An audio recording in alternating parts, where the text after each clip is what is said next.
खोपोलीतील मंगेश काळोखे प्रकरणात आता येत असलेल्या वक्तव्यांमुळे राजकीय आरोप प्रत्यारोप अधिक तीव्र झालेत।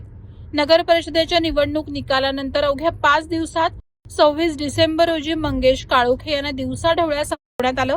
या घटनेनं रायगड जिल्हा अजूनही धक्क्यात असून प्रकरणाच्या तपासासोबतच राजकीय प्रतिक्रिया देखील केंद्रस्थानी आल्या आहेत। या प्रकरणावर आमदार थोरवे यांनी तीव्र प्रतिक्रिया दिली आहे। मंगेश माझा निकटवर्तीय होता, त्यामुळे आरोपींची राख रांगोळी केल्याशिवाय मी गप्प बसणार नाही, असा जाहीर इशाराच आमदार महेंद्र थोरवे यांनी दिलाय। राष्ट्रवादीवाल्यांनी माझा मंगेशची निर्गुण हत्या या ठिकाणी त्यांनी केलेली आहे।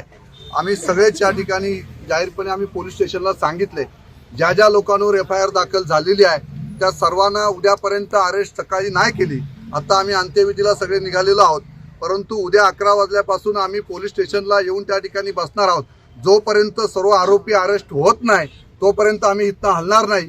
एक आरोपी पोलीस स्टेशनने अरेस्ट केलेला आहे आता आणि बाकी आरोपी रात्रीतनं अरेस्ट होतील असं त्यांनी सांगितलेलं आहे। पण जोपर्यंत सुधा घारे आणि हे सगळे आरोपी भरत भगत असेल, रवी देवकर असेल, या सगळ्यांनी प्लॅनिंग करून माझ्या मंगेशला त्या ठिकाणी त्यांनी निर्गुण हत्या त्याची करण्यात आलेली आहे। आम्ही सुद्धा वाघाचे बच्चे आहोत।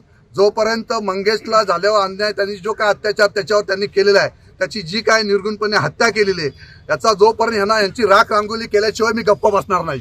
आमदार भरत गोगावले यांनीही खोपोलीत उपस्थित राहून मंगेश काळोखे यांना शेवटचा निरोप दिला। यावेळी त्यांनी आक्रमक भूमिका मांडली। या प्रकरणामागे राष्ट्रवादीची राजकीय शक्ती काम करत असल्याचा संशय त्यांनी व्यक्त केला। पोलिसांनी दबावाला बळी न पडता तपास करावा आणि सूत्रधारांपर्यंत पोहोचावं अशी मागणीही त्यांनी केली। जे प्लॅनिंग मास्टर आहेत सुधाकर घारे आणि भरत भगत, त्यानंतर ज्यांचा पराभव केला, कारण आमचा हा मंगेशची दुसरी टर्म आहे त्याची नगरसेवक पदाची निवडून यायची, त्याची आणि आता पत्नी। आमदारकीच्या वेळेला त्यांनी एवढं प्रामाणिकपणे काम केलं की माझ्या या खोपोली नगरपालिकेने आमचा आमदार इथून निवडून दिला। त्यामध्ये श्रेयाचा वाटा आमच्या मंगेशचा होता आणि हे खुपत होतं त्यांना कुठेतरी, आणि त्या अनुषंगाने कालचा जो पराभव जो नगरसेवक पदाचा झाला तो त्यांच्या जिवारी लागला।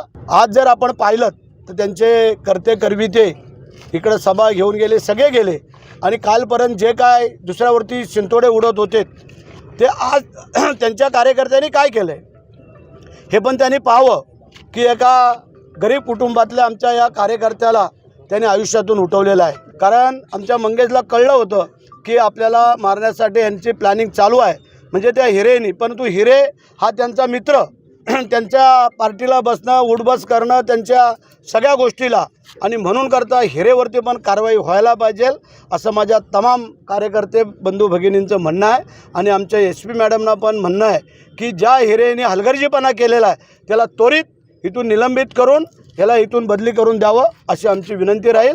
दरम्यान या प्रकरणात आरोपी म्हणून नाव समोर आलेले रायगड राष्ट्रवादी काँग्रेस जिल्हाध्यक्ष सुधाकर घारे यांनीही व्हिडिओद्वारे आपली भूमिका मांडली आहे। आपण निर्दोष असून आपल्यावर खोटे आरोप केले जात असून राजकीय सूडबुद्धीनं आपलं नाव गोवण्यात आल्याचा आरोप करत पोलीस तपासावर आपला विश्वास असल्याचं त्यांनी सांगितलं। मी आज कालपासून बाहेर गावी आहे।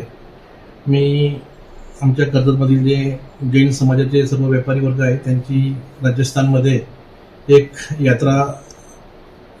यात्रा असल्यामुळे राजस्थान गुजरातमध्ये त्या यात्रेच्या कार्यक्रमासाठी मी सकाळी घरातून 7 वाजता निघालो। 9:10चं माझं फ्लाईट होतं।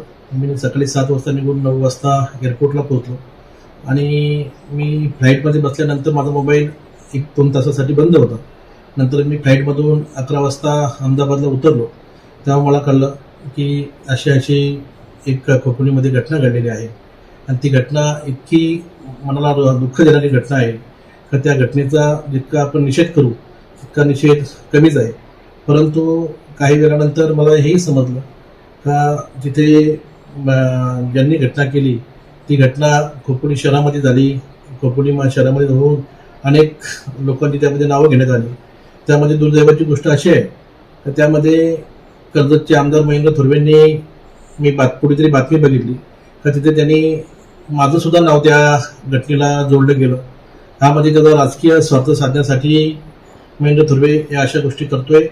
मी अगदी मनापासून मी अगदी धार्मिक ठिकाणी आलेलो आहे आणि मी धार्मिक ठिकाणी येऊन मी माझी शपथ घेऊन सांगतोय माझा या घटनेशी कुठल्याही प्रकारचा संबंध नाही. या सर्व वक्तव्यांमुळे मंगेश काळोखे प्रकरण आता केवळ गुन्हेगारीची घटना न राहता मोठा राजकीय संघर्ष बनलाय.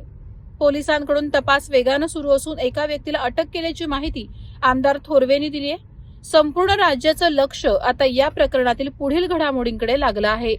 वादळवारा लाईव्हसाठी न्यूज ब्युरो, खोपोली.